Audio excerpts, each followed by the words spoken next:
Hello दोस्तों, welcome to our channel latest learn. आपके channel latest learn में आपका हम स्वागत करते हैं। और आप सब कैसे हैं? आप सब बढ़िया ही होंगे। तो आज हम लोग पढ़ा रहे थे प्रोनाउन, और प्रोनाउन का ये हमारा 4th सेशन है। और अभी तक हमने जो 3 सेशन लिए हैं, तीनों सेशन में हमने प्रोनाउन के कुछ रूल बताए हैं। पहला पर्सनल प्रोनाउन हमने खत्म कर दिया है, दूसरा डिस्ट्रीब्यूटिव प्रोनाउन भी हमने खत्म कर दिया है। अब हम यहाँ पे जो प्रोनाउन पढ़ा रहे थे वो था इंडेफिनिट प्रोनाउन। इंडेफिनिट प्रोनाउन हम पढ़ा रहे थे। इंडेफिनिट प्रोनाउन में भी हमने कुछ खत्म कर लिए थे। तो हमने जो लास्ट टॉपिक बताया था वो शायद आइदर और नाइदर को लेकर के था। आइदर था, नाइदर था, एंड उसके बाद हमने वन वन से बताया था जो, और उसके बाद जो लास्ट हमने टॉपिक बताया था जहां तक ए नंबर ऑफ और द नंबर ऑफ बताया था। तो a number of the number of में हमने क्या बताया था कि ए नंबर ऑफ या द नंबर ऑफ के बाद अगर बहुवचन का कर्ता कोई आता है तो ए नंबर ऑफ के लिए हम वर्ब लगाते हैं प्लूरल, और बहुवचन के द नंबर ऑफ के लिए लगाते हैं हम एक वचन की क्रिया, मतलब कि सिंगुलर वर्ब। ये चीज हमने बताई थी लास्ट ऑफ। तो आज हम लोग इसके आगे के रूल पढ़ने जा रहे हैं। हमने आपसे कहा था कि आज हम पढ़ाएंगे मैनी अ मैनी एन के बारे में। तो आज का हमारा जो पहला रूल है, रोल नंबर 16 है। रोल नंबर 16 में क्या है, हमने कहा था कि many a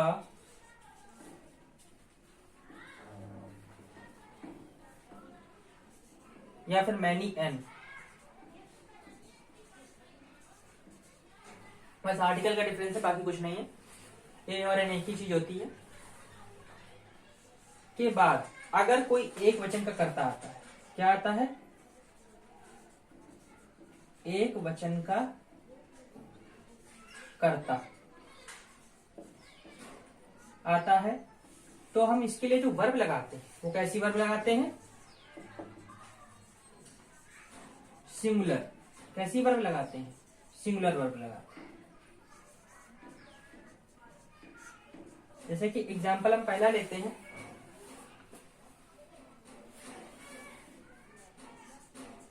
many a boy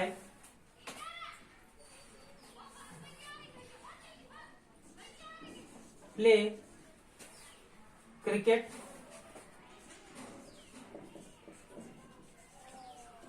in the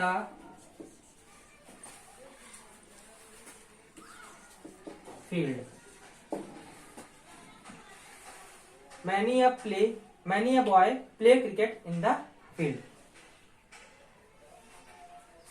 तो यहाँ पे हमने अभी क्या बताया, मैनी आ के बाद पहली बात तो एक वचन का कर्ता आता है, तो मैनी आ के बाद हमने एक वचन का कर्ता लिया। लेकिन उसके बाद जो वर्ब आती है वो कैसी आनी चाहिए? सिंगुलर। क्या ये सिंगुलर वर्ब है? नहीं। हमने बताया था अगर यहाँ सिंगुलर वर्ब होती तो एस लगा होता, तो यानी कि हमारा जो राइट सेंटेंस होगा वो क्या होगा? Many a boy place cricket in the field. Okay, that was wrong and that's right. तो ये एग्जाम्पल समझ में है। हमने क्या बताया, मैनी आ या मैनी एन दोनों एक ही चीज होती हैं, सिर्फ आर्टिकल का डिफरेंस होता है ए और एन। तो मैनी आ या मैनी एन के बाद पहली बात तो क्योंकि यहाँ पे ए लगा है तो यानी कि जो करता आएगा वो क्या आएगा? एक वचन करता आएगा। और इसके लिए वर्ब कैसी आनी चाहिए? सिंगुलर आनी चाहिए। ठीक। तो many a boy place cricket in the field का क्या बनेगा? Many a boy place cricket in the field.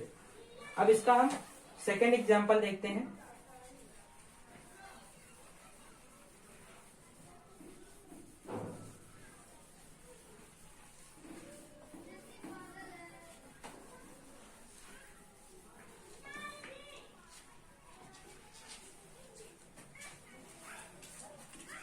ऐसे लिखा है, मैनी, सेकंड एग्जांपल है, many a students have many a students have done their homework. Okay, तो हमें क्या सेंटेंस दिया गया था, many students have done their homework. तो देखिए हम इसको दो तरीके से इंप्रूव कर सकते हैं। कितने तरीके से, दो तरीके से इंप्रूव कर सकते हैं। पहला क्या तरीका है कि हम मैनी आ को लगा रहने दें। तो अगर हम मैनी ए को लगा रहने देंगे तो यहाँ पे इसको करेक्ट बनाने के लिए हमें क्या करना पड़ेगा, मैनी आ पहली बात तो यहाँ स्टूडेंट करना पड़ेगा, एक वचन बनाना पड़ेगा कर्ता को, और जब एक वचन कर्ता बनेगा तो यहाँ पे हमें हैज भी करना पड़ेगा, और हैज डन। और हमने बताया था जब जो वर्ब अगर आप सिंगुलर लेंगे तो जिसका पॉजिटिव केस होगा वो भी कैसा बनाना पड़ेगा, सिंगुलर बनाना पड़ेगा। तो डन हिज होमवर्क। ठीक, तो यहां पे हमने देखा कि हमें कितने चेंजेस करने पड़े, 1, 2 और 3 चेंजेस करने पड़े। कितने चेंजेस करने पड़े, पहला चेंजमेंट यहां करना पड़ा, दूसरा चेंजमेंट यहां करना पड़ा, तीसरा चेंजमेंट यहां करना पड़ा। अब हम इसको चाहते थे सिर्फ एक चेंजमेंट से ही हम पूरा क्वेश्चन सही कर सकते थे। कैसे, सिर्फ हमें क्या करना था, यहां पे अगर हम मैनी और सिर्फ इस ए को एलिमिनेट कर देते, तो many students have done their homework। फिर भी हमारा कैसा क्वेश्चन बनता, राइट हो जाता।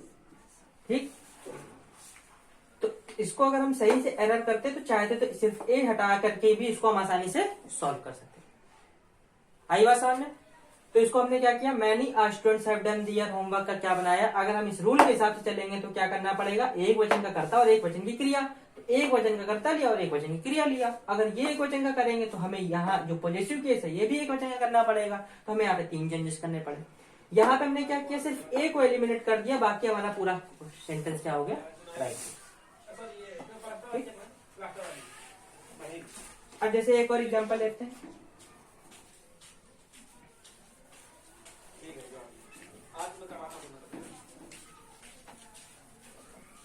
अगर आपको हमारा सेशन अच्छा लग रहा हो तो प्लीज इसे लाइक कर दीजिएगा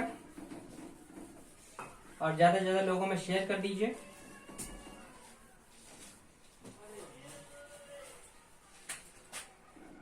अगर कोई टॉपिक ना समझ में आ रहा हो तो हमारे कमेंट सेक्शन में आप कमेंट कर सकते हैं, हम उस टॉपिक को दोबारा फिर से समझाने की कोशिश करेंगे। तो थर्ड एग्जांपल है, many an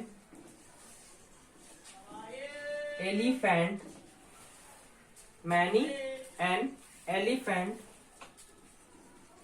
were shot dead in the forest। Many an elephant were shot dead in the forest। तो अब हम इसको कैसे राइट करेंगे, कुछ राइट नहीं करना है, उसमें से हमने सिंपल सी एक चीज बताई हुई है कि मैनी अ और मैनी एन के बाद एक वचन का कर्ता के बाद एक वचन की ही क्रिया आनी चाहिए। और ये आपको पता है कि ये बहुवचन की क्रिया है, तो बहुवचन की क्रिया को एक वचन की क्रिया करने के लिए हमें कुछ नहीं, बस वर्ब को क्या करना पड़ेगा, वॉश करना पड़ेगा। तो क्या बनेगा हमारा right sentence, many an elephant was shot dead in the forest। Okay, समझ में आ गया रूल, 16 रूल समझ में आ गया हो। अब 17 नंबर रूल लेते हैं। 17 नंबर रूल समझिएगा। हमने आपसे पहले ही बताया हुआ है कि जो प्रोनाउन को लेकर के जो जितने भी ग्रामेटिकल एरर्स आते हैं बहुत ज्यादा पूछे जाते हैं, तो इसलिए इन रूल्स को बहुत ही ध्यान से समझिएगा। भले ही चाहे हम आपको दिन में एक बार 5 रूल बता रहा हूँ, लेकिन ये जो 5 रूल हैं ये बहुत ही अच्छे होंगे। आपको अगर डीपली पढ़ना है तो आसानी से आपको एक एक रूल को समझ समझ के पढ़ना पड़ेगा इसमें, ताकि आपको कोई भी गलती ना कर सके। ठीक है, अब हम रूल नंबर 17 पढ़ाने जा रहे हैं। रूल नंबर 17 क्या है? रूल नंबर 17 है जैसे मोर लिखा है, ठीक, मोर के बाद कोई बहुवचन का कर्ता, क्या आएगा? बहुवचन का कर्ता, और उसके बाद आएगा देन वन। तो इसके लिए जो वर्ब लगेगी, तो यहां पे कैसी वर्ब लगनी है? Plural verb.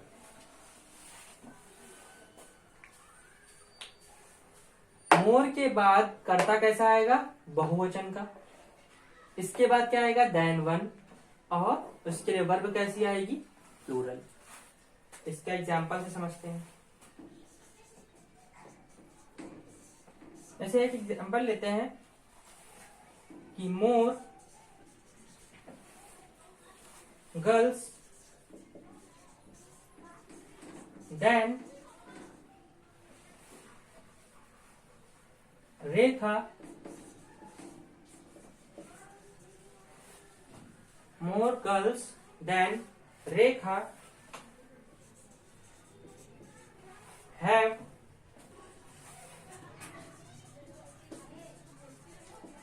returned her home. More girls than Rekha have returned her home, ये लिखा हुआ है। तो इसको अब हमें इम्प्रूव करना है। तो इम्प्रूव क्या, हमें तो वैसे तो पूरा में राइट लग रहा है, क्यों? क्योंकि यहाँ देखिए मोर के बाद बहुवचन का कर्ता आया है, बिल्कुल सही है। देन रेखा मतलब कि देन वन, वन का मतलब कोई एक होना चाहिए, तो रेखा है यहाँ पे, ये भी सही है। फिर प्लूरल वर्ब है, वो भी सही है। तो गलती कहाँ पे? तो गलती क्या है? हमने आपको पहले ही बताया हुआ है कि अगर वर्ब प्लूरल है तो उसका पॉजिटिव केस कैसा होना चाहिए? प्लूरल होना चाहिए। तो उसको पॉजिटिव केस भी हमको बस प्लूरल करना था, यानी कि इस हर को हटा करके यहाँ पे क्या करना पड़ेगा? देयर करना पड़ेगा, बस ये इम्प्रूवमेंट थी। ओके, ये रूल समझ में आ गया? सिंपल सा रूल था। अब इसके लिए अगला रूल देखिएगा, 18 नंबर।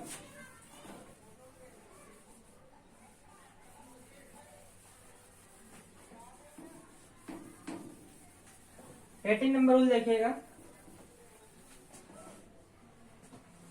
18 नंबर रूल है each of every one of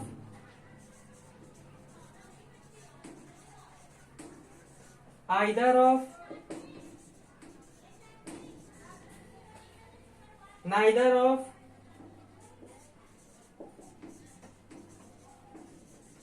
one of which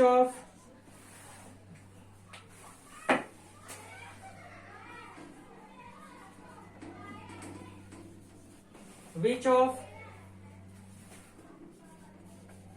any one of and none of।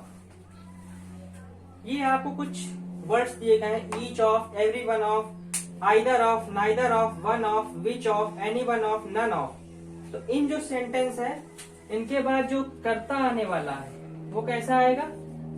बहुवचन का कर्ता। कैसा कर्ता आएगा? बहुवचन का कर्ता। लेकिन इनके लिए जो वर्ब यूज होने वाली है वो कैसी यूज होगी? सिंगुलर। कैसी वर्ब यूज होगी? सिंगुलर वर्ब यूज होगी। तो हमने क्या बताया हुआ है कि each of, every one of, either of, neither of, one of, which of, any one of, none of. इनके बाद जो कर्ता यूज होने वाला है वो कैसा यूज होगा? बहुवचन का कर्ता यूज होगा। और इनके लिए जो वर्ब यूज होगी वो कैसी यूज होगी? सिंगुलर यूज होगी। ओके, तो अब इसके लिए हम कुछ एग्जाम्पल देखेंगे। एक मिनट रुकिएगा।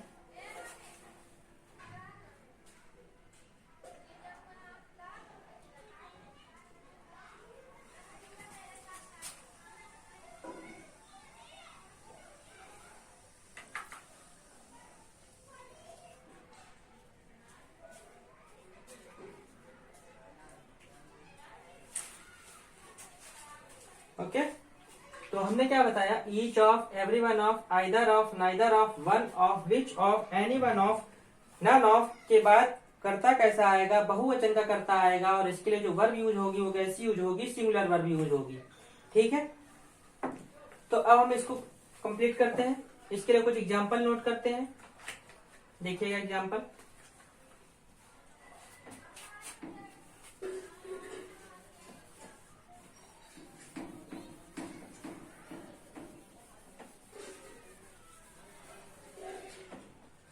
एग्जाम्पल देखिएगा, जैसे कि हमने एक एग्जाम्पल लिखा,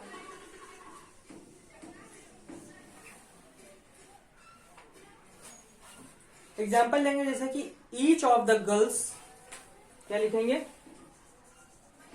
each of the girls have done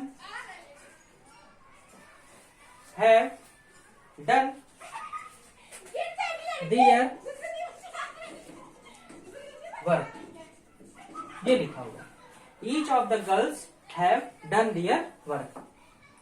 हमने आपको क्या रूल बताया है, each of, every one of, either of, neither of, one of, none of, इन सब के बाद जो कर्ता आएगा वो बहुवचन का आएगा, और इसके लिए जो क्रिया आएगी वो कैसी आएगी, एक वचन की आएगी।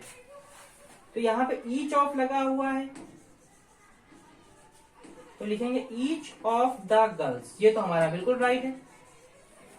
लेकिन यहाँ पे जो वर्ब यूज होगी कैसी होगी, सिंगुलर, मतलब क्या आएगा, हैज डन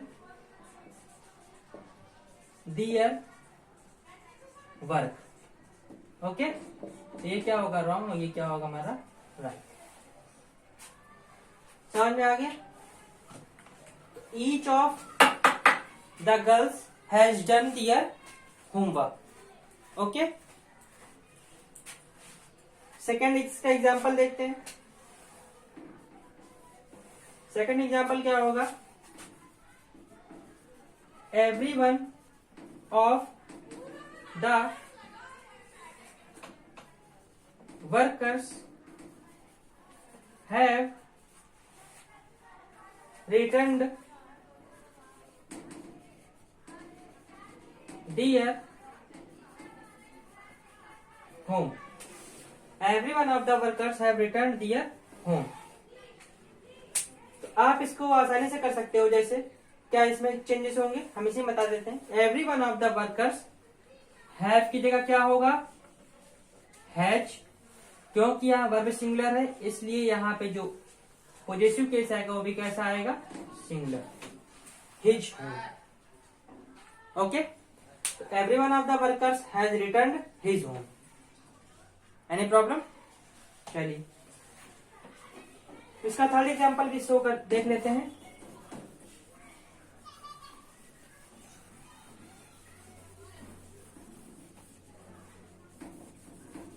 क्योंकि कोई भी रूल तभी समझ में आता है जब एग्जांपल्स आप देखें, बिना एग्जांपल्स के आपको वो रूल समझ में नहीं आएगा, इसलिए एग्जांपल्स को जरा ध्यान से देखिएगा। अब तीसरा है, one of the students, one of the students are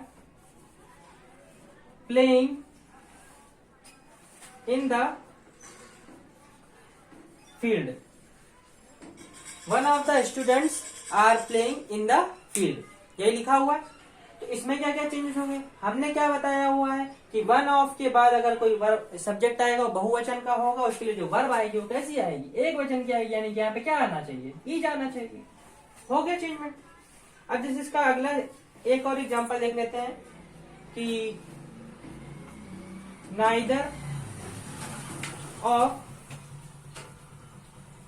the two students, neither of the two students were present in the class, were present in the class। यहाँ पे देखिए एक रूल पिछला वाला जो हमने बताया था वो भी आ चुका है, आइदर ऑफ नाइदर ऑफ के, ये दो के लिए यूज होता है। यहाँ पे देखिए 2 स्टूडेंट्स है इसलिए नाइदर ऑफ का यूज हुआ है। अब नाइदर ऑफ का यूज हुआ इसलिए यहाँ पे किसका यूज करेंगे, सिंगुलर वर्ब का यूज करेंगे, तो इसलिए वर्ब को हम एलिमिनेट करेंगे किससे, वॉज से। ओके, तो रूल नंबर 18 समझ में आ गया होगा। रूल नंबर 18 समझ में आ गया। अब इसी में एक रूल नंबर 19 बनता है जो हमने बताया था वन ऑफ वाला, ये बताया हुआ है। तो इसी में एक रूल क्या बनता है, वन ऑफ यदि वाक्य के बीच में आए, क्या है, वन ऑफ अगर वाक्य के बीच में आए कहीं, तो भी अगर आप वहां पे उसके बाद हेल्पिंग वर्ब यूज करते हो तो भी वो कैसी आएगी, सिंगुलर ही आएगी, सॉरी प्लूरल आएगी। कैसी आएगी वर्ब, प्लूरल आएगी। ठीक है, देखिए कैसे, मतलब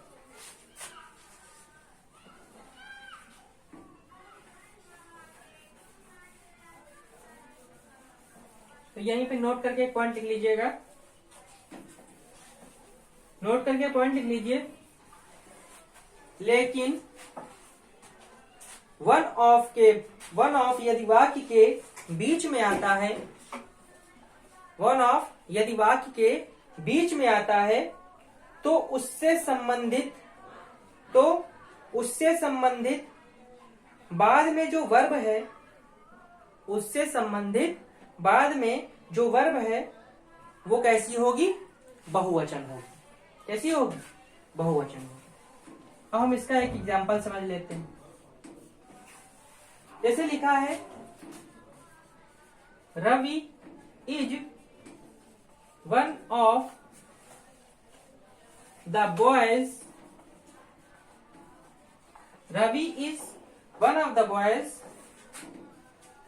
who respects their parents, respects their parents। हमने इसमें क्या बताया कि अगर वन ऑफ वाक्य के बीच में आता है तो उसके बाद जो भी संबंधित वर्ब है वो कैसी होगी, बहुवचन की होगी। तो क्या ये बहुवचन की आपको वर्ब दिखाई दे रही है, इसमें ऐसे इस लगाए तो इसको बस एलिमिनेट कर दीजिए। यहाँ पे क्या लिख दीजिए, रेस्पेक्ट, रेस्पेक्ट हटा करके क्या कर दीजिए, रेस्पेक्ट, बस यही करना था। इसी में एक और नोट पॉइंट करके लिख लीजिए, एक स्पेशल पॉइंट है, ऐसे डाल लीजिए स्पेशल पॉइंट, एक स्पेशल पॉइंट करके डाल लीजिए। ओनली वन ऑफ, क्या लिखेंगे, यहां पे हम लिख दे रहे हैं only one of, only one of के बाद जो वर्ब आएगी वो कैसी होगी, एक वचन की होगी। ओनली वन ऑफ के बाद जो वर्ब आएगी वो कैसी होगी, एक वचन की होगी, सिंगुलर वर्ब होगी। ओके, अगर ओनली वन ऑफ लिखा हुआ है तो उसके लिए कैसी वर्ब आनी है, एक वचन की आनी है। ओके, देखते हैं, मतलब एक एग्जांपल ले लेते हैं, ज्यादा समझ में आएगा।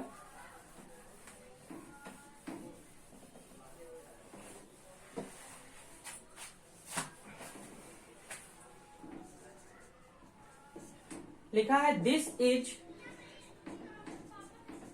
Only one of, this is only one of the cars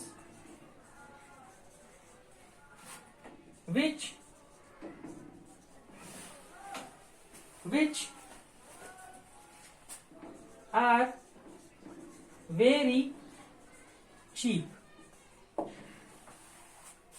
तो हमने क्या बताया है कि ओनली वन ऑफ के बाद भले ही चाहे वहां पे प्लूरल सब्जेक्ट हो, लेकिन जो उसके बाद जो वर्ब आएगी वो कैसी आनी चाहिए, सिंगुलर आनी चाहिए। तो इसको एलिमिनेट कर देंगे, ये जा जाएगा। ये रूल समझ में आया।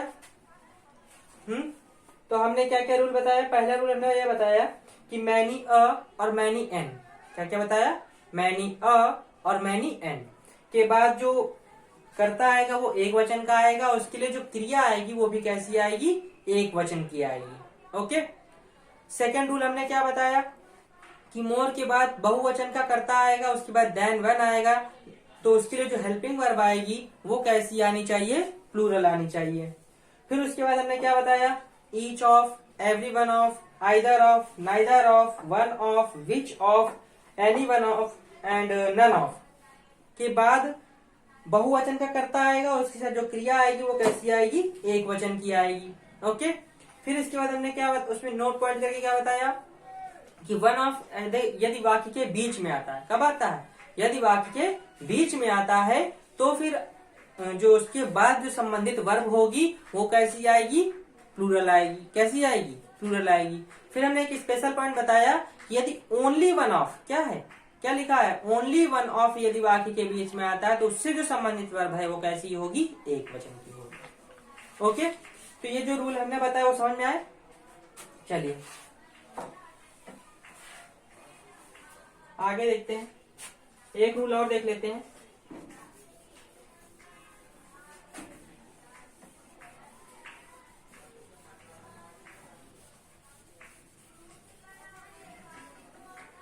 एक रूल और देख लेते हैं। तो अब रूल नंबर 19 है। रूल नंबर 19 क्या कहता है, as well as along with, as well as, along with, in addition to, in addition to, with, besides, like, and not, but not और together with, ये लिखा हुआ है। इनके साथ इसके पहले एक सब्जेक्ट है और इसके बाद कोई सब्जेक्ट है। इसके बाद जो हम वर्ब यूज करेंगे, जो भी यहाँ, सॉरी जो भी हम यहाँ वर्ब यूज करेंगे तो वो किसके अकॉर्डिंग यूज करेंगे, पहले वाले के अकॉर्डिंग यूज करेंगे। ओके, देखिए क्या क्या हमने बोला, ये सब्जेक्ट लिखा हुआ है, as well as, along with, in addition to, with, besides, like, and not, but not, together with, क्या क्या है फिर से याद कर लीजिए, as well as, along with, in addition to, with, besides, like, and not, but not, together with। इनके साथ यदि दो सब्जेक्ट जुड़ते हैं तो उसके बाद जो वर्ब आती है वो पहले वाले के अकॉर्डिंग आती है। किसके अकॉर्डिंग आएगी, पहले वाले के अकॉर्डिंग आएगी। समझ रहे हैं बात। जैसे आप कुछ एग्जांपल्स हैं वो देख लीजिए।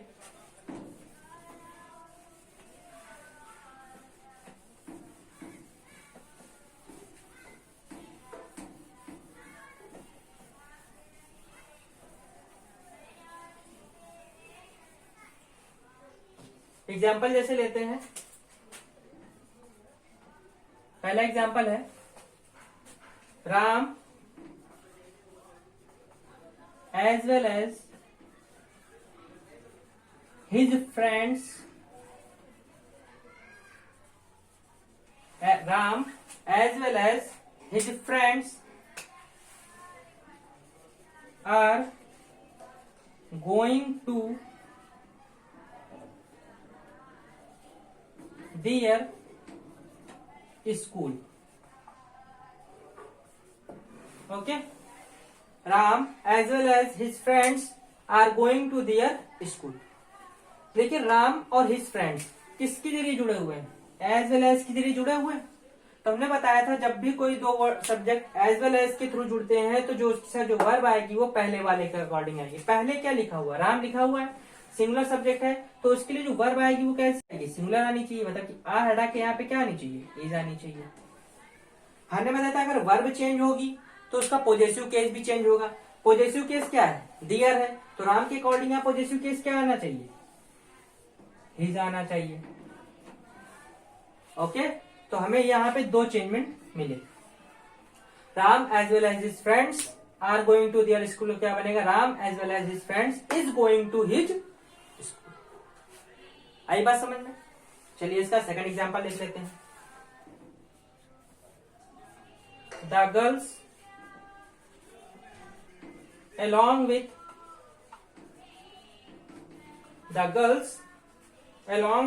Ravi